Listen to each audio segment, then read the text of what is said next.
বন্ধুরা, আশা করি তোমরা সবাই ভালোই আছো।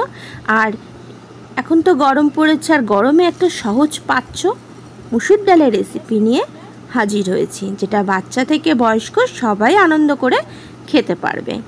মুসুর ডাল, পেঁয়াজ আর রসুন দিয়ে বানিয়ে নিয়েছি একটা দারুণ রেসিপি। তার জন্য দেখো, মুসুর ডাল নিয়েছি। মুসুর ডালটাকে একটু ভালো করে ধুয়ে নিচ্ছি। একটু বারবার জল পাল্টে পাল্টে মুসুর ডালটাকে ধুয়ে নেব। ডালে অনেকটা নোংরা থাকে, পরিষ্কার করে একটু ধুয়ে নিতে হবে। যতক্ষণ না মুসুর ডাল থেকে সাদা জল আসছে ততক্ষণ আমি ধুতে থাকবো। ডালটা ভালো করে দেখো, জল পাল্টিয়ে এখন পরিষ্কার জল এসে গেছে, ধোয়া হয়ে গেছে। ডালটাকে একটু সিদ্ধ করে নিচ্ছি। ডালটা গোটা গোটা রেখে সিদ্ধ করেছি। ডালটা নরম হয়েছে কিন্তু গলে যায়নি, তোমরা দেখে নিশ্চয়ই বুঝতে পারছো ডালটা। আর এখানে দেখো, পেঁয়াজ নিয়েছি, দুটো বড় সাইজ পেঁয়াজ আর 15 কোয়া রসুন কুচিয়ে নিয়েছি। আর এখানে একটা বাটিতে 2টো ডিম ফাটিয়ে নিয়েছি। সামান্য একটু নুন দিয়ে ভালো করে এখন এটাকে একটু মিশিয়ে দিচ্ছি।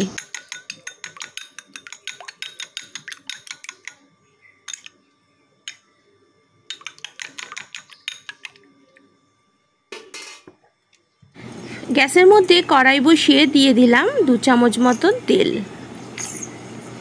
তেলটা গরম হতে যে ডিমটা আমি ফাটিয়ে রেখে দিয়েছিলাম সেটাকে এখন দিয়ে দিচ্ছি।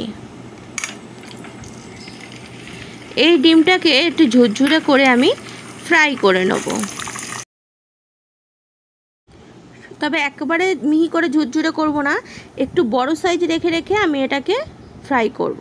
তার জন্য দেখো, ডিমের একটা সাইজ যেই ভাজা হয়ে গেছে, এটাকে আস্তে আস্তে নাড়ি একটু বড় করে নিয়ে এখন আমি এটাকে উল্টিয়ে দেবো। আর খুন্তি দিয়ে কেটে নেব ছোট ছোট টুকরো করে। খুব মিহি করে দিলে ডিমটা মুখে লাগে না, তবে এরমভাবে যদি দেয়া হয় তাহলে ডিমটা না বেশ মুখের মধ্যে পড়লে খেতে বেশ মজা আসে। ডিমটা লাল করে ভাজা হয়ে গেছে, এবার একটা প্লেটে তুলে রেখে দিচ্ছি। কড়াইয়ের মধ্যে তেল দিয়ে শুকনো লঙ্কা, কাঁচা লঙ্কা একটা ফোড়ন দিয়ে দিলাম। আর ফোড়নে দিচ্ছি পেঁয়াজ আর রসুন কুচাটা। ভালো করে একটু পেঁয়াজ রসুনটাকে ভেজে নিচ্ছি।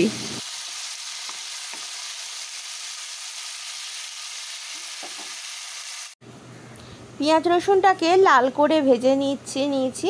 দেখো, কালারটা চেঞ্জ হয়ে এসছে। এখন দেখো, এর মধ্যে একটা টমেটো কেটে দিয়ে দিলাম। টমেটোটাকেও একটু নাড়াচাড়া করে নিচ্ছি।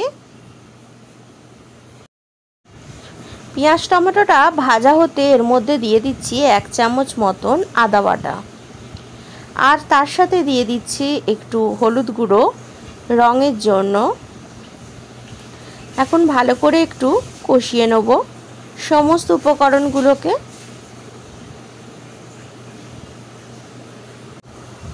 বন্ধুরা, আজকে যদি আমার এই ভিডিওটা তুমি নতুন দেখছো, আমার চ্যানেলের নতুন বন্ধু, তবে অবশ্যই চ্যানেলটিকে সাবস্ক্রাইব করে পাশে থাকা বেল আইকনটিতে ক্লিক করো।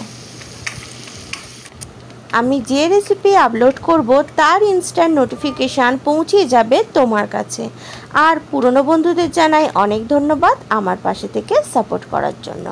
মশলাটা কষানো হয়ে গেছে, এখন দিয়ে দিলাম সিদ্ধ করা মুসুর ডালটা।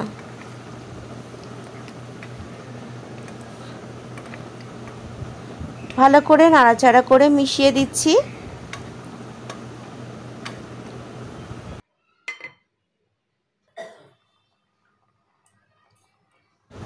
এখন দিয়ে দিচ্ছি নুন।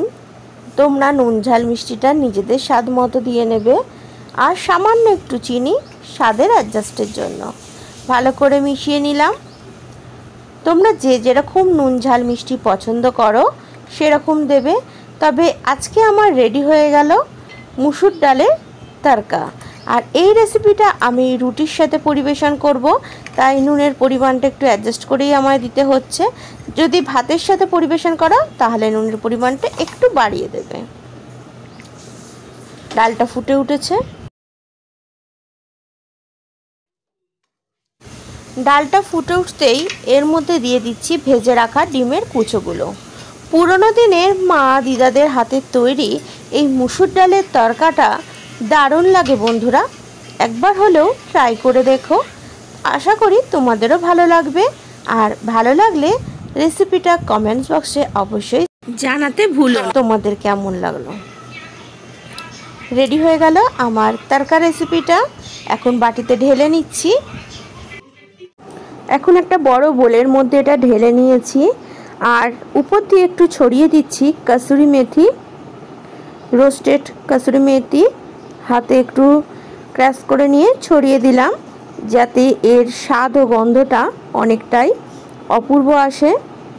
তোমরা রুটি পরোটার সাথে এটা সার্ভ করতে পারো বা ভাতের সাথেও খেতে এটা খুব ভালো লাগে। পুরনো দিনের এই রেসিপিটা একবার ট্রাই করে দেখো, আর ভালো লাগলে শেয়ার করো তোমার প্রিয়জনের সাথে। আজকের ভিডিওটা এই পর্যন্ত। একটু মিশিয়ে দিচ্ছি হাতা দিয়ে। আবার দেখা হবে অন্য কোনো দিন অন্য কোনো একটা রেসিপি নিয়ে। আসতে হবে 80